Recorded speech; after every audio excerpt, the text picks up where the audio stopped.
Baik, Assalamualaikum warahmatullahi wabarakatuh.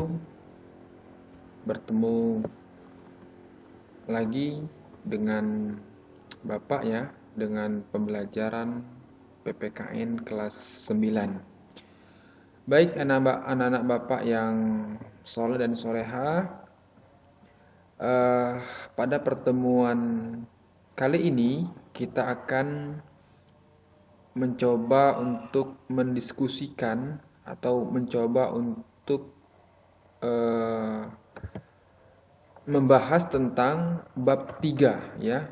Bab 3 bentuk dan kedaulatan negara sesuai dengan Undang-Undang Dasar Negara Republik Indonesia tahun 1945. Nah, sebelum kita bahas, silakan nanti anak-anak Bapak buka Facebook Bapak ya. Aan Soleh 10@yahoo.com, karena materinya sudah Bapak share semua di halaman dinding Facebook Bapak. Bapak lanjut ya, kita lanjut.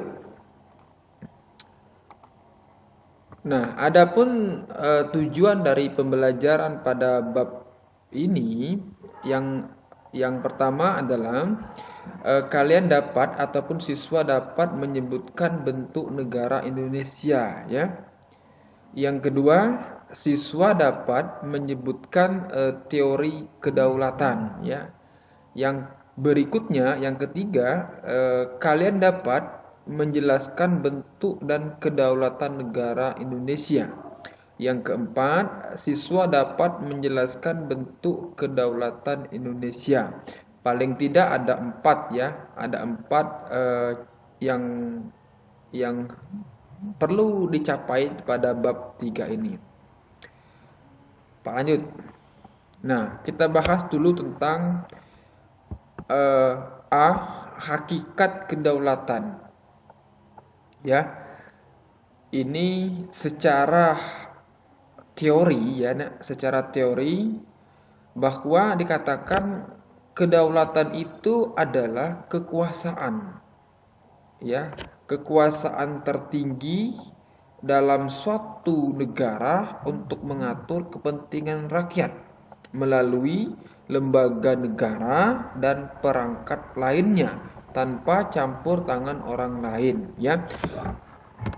Di pertemuan yang berikutnya atau yang minggu-minggu yang kemarin kita sudah pahami ya, sudah bahas tentang kekuasaan tertinggi itu kekuasaan tertinggi itu terletak pada rakyat ya. Kekuasaan tertinggi itu terletak pada suatu rakyat ya, karena sesuai dengan amanat konstitusional kita dalam Undang-Undang Dasar 45 pada pasal pada pasal 1 dan pasal 1 ayat 2 dikatakan ya, begini bunyinya: kedaulatan tertinggi itu di tangan rakyat dan diatur oleh Undang-Undang Dasar 45 ya. Jadi untuk negara kita ya, negara kita semestinya atau seyogyanya itu kedaulatan ataupun kekuasaan tertinggi itu terletak pada suatu rakyat. Makanya kita ada sistem pemilu ya. Nah, bila mana rakyat sudah mendapatkan mandat melalui lembaga-lembaga negara, ada lembaga eksekutif, lembaga legislatif, contoh presiden dan wakil presiden, maka aspirasi rakyat itu terletak pada lembaga negara. Nah, yang tadi ada lembaga negara eksekutif, presiden, dan lembaga legislatif, DPR, MPR, dan sebagainya. Pak Yud ya. Kedaulat Nah, paling tidak ada dua ya, jenis kedaulatan.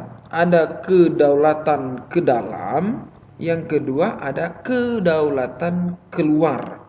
Ya, kalau ke dalam itu bagaimana suatu negara itu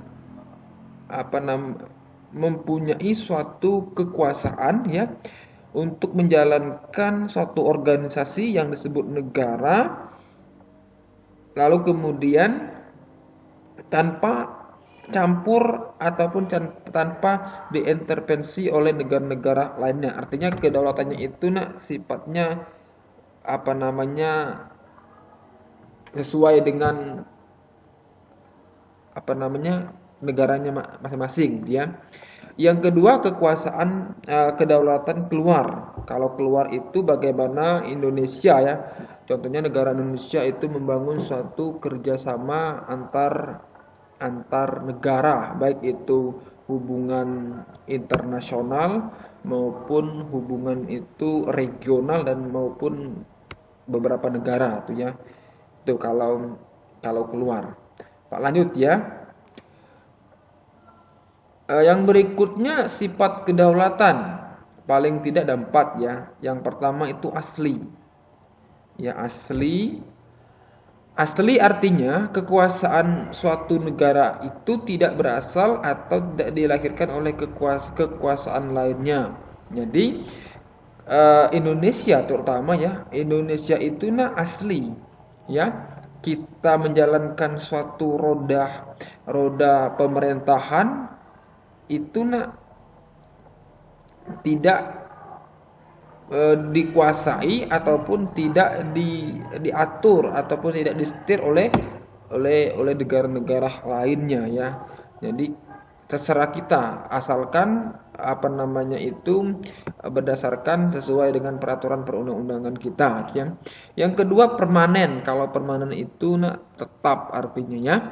Permanen artinya kekuasaan itu tetap ada selama negara itu berdiri, selagi pun pemegang kekuasaan kedaulatan itu sudah berganti. Artinya ya tetap ada, artinya tidak seperti kelam timbul tidak tapi walaupun presidennya ganti, walaupun anggota DPR-nya ganti, walaupun bupati dan sebagainya itu berganti, tetapi kekuasaannya itu tetap ada. Yang disebut negara Indonesia itu tetap ada ya. Yang ketiga, tidak terbatas. Tidak terbatas artinya kedaulatan itu tidak dibatasi oleh kekuasaan lainnya, yaitu mutlak ya. Contoh saja dalam rumah tangga kalau seandainya kekuasaan ataupun kedaulatannya itu dibatasi ataupun diatur oleh keluarga yang lainnya, repot juga ya. Karena sifatnya rumah A dengan rumah B itu berbeda. Sama negara Indonesia, negara Malaysia itu berbeda ya. Tentu kalau berbeda, kebutuhan keperluannya berbeda, makanya sesuai dengan kebutuhan setiap negara. Yang keempat, tunggal itu atau bulat ya, bulat, tidak lonjong, tidak terpisah-pisah, tidak dibagi-bagi ya, artinya bulat ya. Tunggal artinya kekuasaan itu merupakan satu-satunya kekuasaan tertinggi negara. Jadi jelas ya, satu-satunya kekuasaan tertinggi dalam suatu negara. Oke, Pak, lanjut ya. Nah, ada yang namanya teori kedaulatan atau teori kekuasaan itu ya. Ada pertama itu kedaulatan Tuhan. Jadi mutlak ini ya. Karena kalau kita kaitkan ataupun kita hubungkan dengan itu agama, maka kedaulatan Tuhan inilah ya kekuasaan yang paling puncak dari semua kedaulatan. Negara ini muncul atau negara ini ada itu berdasarkan kehendak Tuhan itu ya. Atau manusia ini ada di muka bumi itu juga berdasarkan kehendak Tuhan. Makanya Tuhan dalam konteks agama Islam jadi Allah mempunyai kekuasaan ataupun kedaulatan yang paling fundamental, paling dasar dan paling tinggi ya.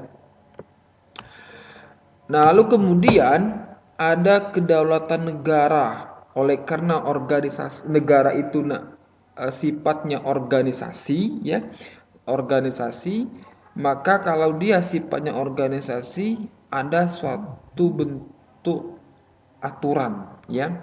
Nah, negara itu organisasi yang sangat besar, ya, yang punya legalitas formal yaitu aturan, maka negara mempunyai suatu kekuasaan ataupun kedaulatan untuk mengatur warga negaranya.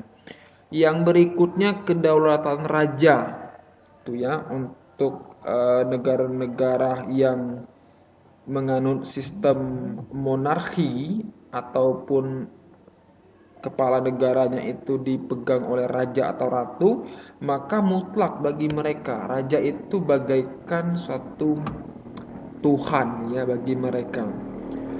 Jadi baik buruknya satu negara maka tergantung kepada Tuhan, karena raja ini memegang peranan sentral dalam suatu sistem negara monarki. Yang berikutnya yang terakhir kedaulatan hukum, ya, hukum. Jadi hukum itu mempunyai sifatnya memaksa dan mengatur, maka dia mempunyai power atau mempunyai kekuasaan untuk mengatur dan memaksa warga negara ataupun penyelenggara negara. Yang terakhir kekuasaan rakyat.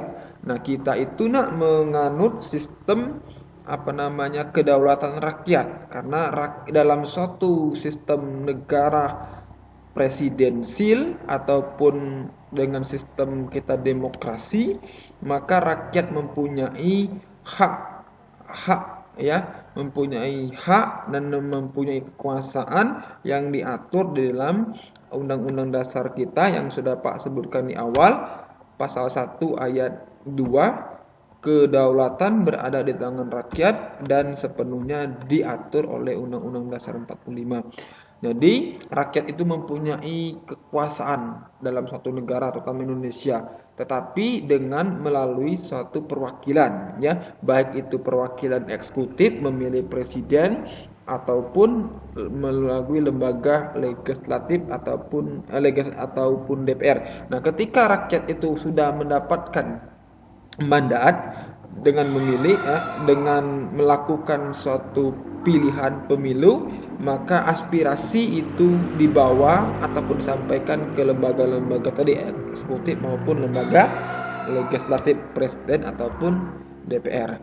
Barangkali cukup ya untuk pertemuan pertama ataupun perdana di bab 3 ini. Silakan nanti kalau ada yang mau ditanyakan, silakan chat ataupun WA bapaknya. Pak akhiri, assalamualaikum warahmatullahi wabarakatuh.